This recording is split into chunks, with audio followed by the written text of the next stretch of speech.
All right, let's get it. Ladies and gentlemen, welcome to the Bullpen.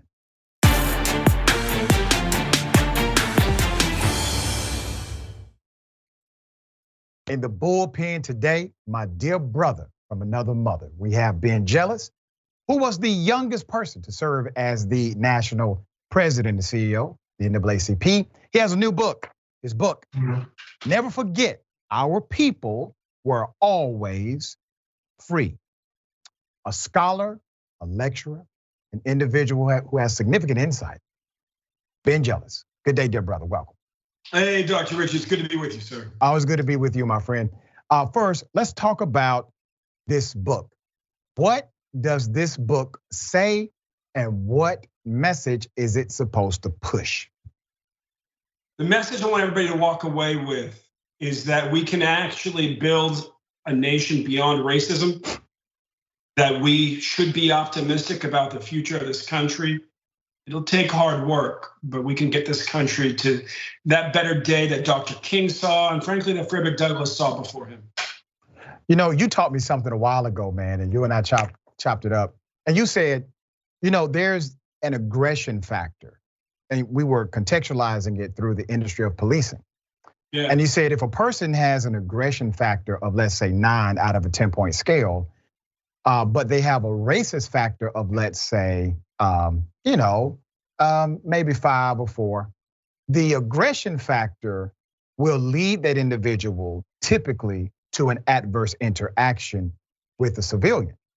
But if it's the other way around, if they have a racism factor of, let's say, 9, but an aggression factor of 2, typically you will not see an expression of violence against the civilian.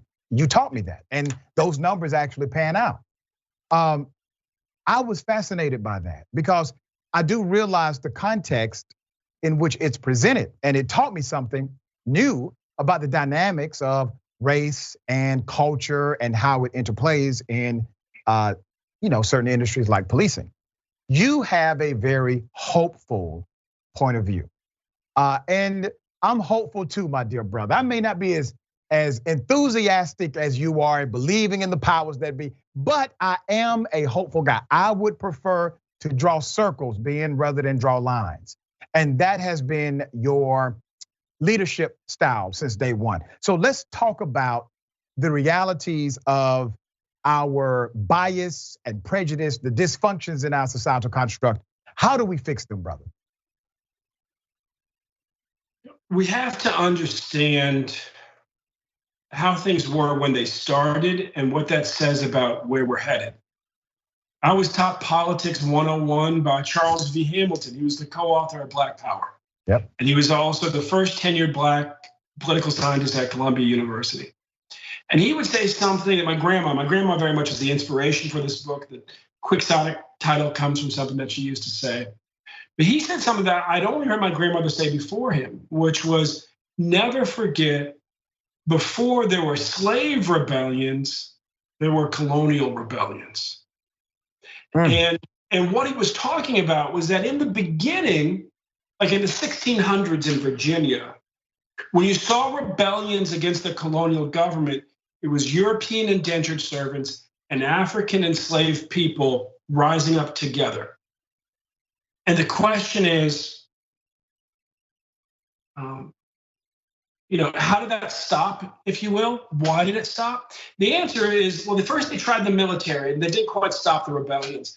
And then they tried new laws about race and differentiating the two groups, didn't quite stop the rebellions. All through that period, by the way, slaves were categorized as people, even in the slave rolls. But then in the early 1700s, something shifts. The definition of the word race shifts. And it goes from meaning tribe to being this pseudoscientific theory that there are multiple human races. That's why people like me are called mulattoes. But mules can't have kids, but I got 2. Right?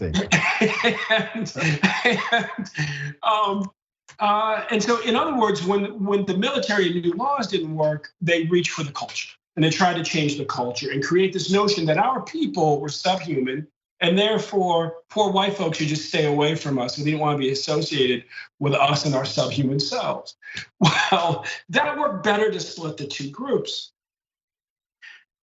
But why is that important? Because Charles Hamilton would say, man, politics is a lot like physics. For every action, there's an equal and opposite reaction, and something in motion will return to its original state.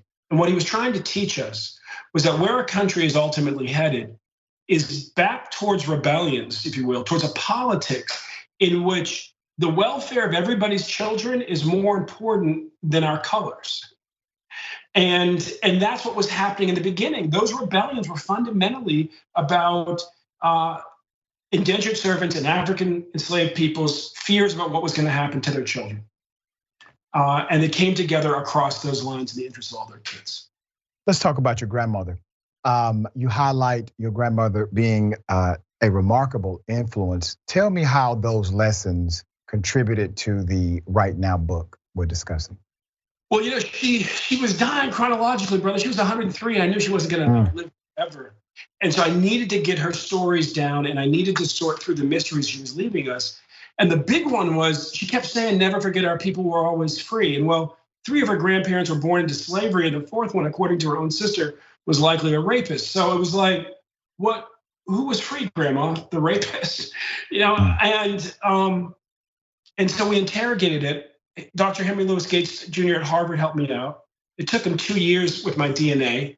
And what we figured out, brother, was that our female Kunta Kinte, the first woman to come over on the maternal line from Africa, was a woman who had been a pirate in Madagascar. How we figured that all out is in the book, but that's the bottom line. And what else would a pirate woman say to her children and grandchildren born into slavery, but never forget our people were always free. And while as that passed down the line, people forgot her, they forgot where we were from, they forgot even when those words made sense. Those words inspired a sense of rebellion amongst the women in my family, and they kept repeating it because they knew how it made them feel, and it knew how it changed their children's perception of what the destiny of our people needed to be. And so with the help of psychologists and historians, I figured that all out.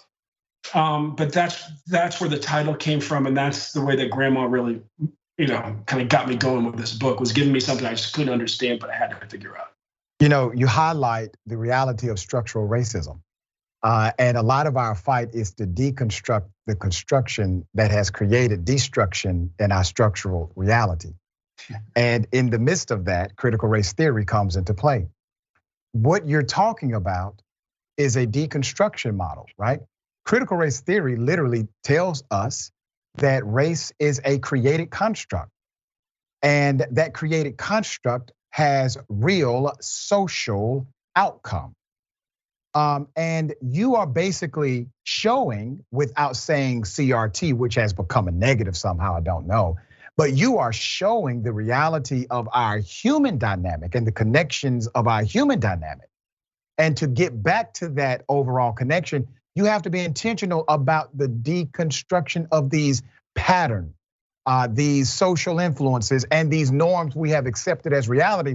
We have to actively fight against those in order to get back to the human dynamic. Is that a proper proclamation? Absolutely. I think storytelling is always the most effective way to communicate. And so I use stories. You and I are both orators and rhetoricians. We use the word, we use the words precisely. Let's just agree that critical race theory is like the Neapolitan ice cream of scary words. Like critical race theory all scare people for different reasons. You put them all together, it's not hard to imagine why the right wing might be able to do something with it. But the intention of people like Derek Bell or Andrew Hacker over the years was just to get us to stop for a second and think about what is this game that we're all a part of, and what might we improve it and therefore improve the outcomes for everybody. And that's what my grandma would do with her stories. She would tell you stories, go all around Robin Hood's barn. But when they got back, you had been transformed by that story. And that's what I hope to do for people with this book. So amazing, dear brother. Your books are always remarkable. You write some of the most thought-provoking books, thought-provoking quotes of anyone alive, dear brother. I have so much respect for you, my friend. Very thankful for how intentional you are. Never forget, our people were always free. How can they get the book now? Please go to your local independent bookstore. Go on Amazon.com, whatever easiest for you, please download it. And I read the Audible, so if you prefer that, you can hear me read it to you. Always a pleasure, dear brother. Look forward to having you back on the show. All right, appreciate you, Dr. Richey.